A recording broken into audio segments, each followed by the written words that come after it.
अतिशय दुर्दैवी अशा प्रकारची वैष्णवीची जी घटना आहे, एक प्रकारे मानवतेला काळिमा फासणारी ही घटना आहे।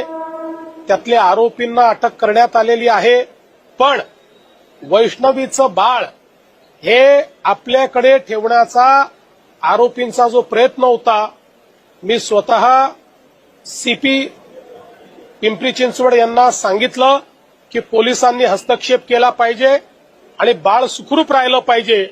त्या दृष्टीनं पोलिसांनी हस्तक्षेप केलेला आहे आणि हे बाळ वैष्णवीची आई किंवा त्यांच्या घराकडे, त्यांच्या घराला ते मिळालेलं आहे। आता ते बाळ वैष्णवीच्या वडिलांकडे म्हणजे आजोबांकडे पोहोचलेलं आहे। ज्या पद्धतीनं त्या वैष्णवीच्या वडिलांचं असं म्हणणं आहे की ज्या पद्धतीचे बळ तिच्या शरीरावर आहे ती आत्महत्या नाही तर हत्या असल्याचा आरोप देखील त्यांनी नाही, निश्चितपणे त्या पद्धतीनंच याची चौकशी केली जाईल।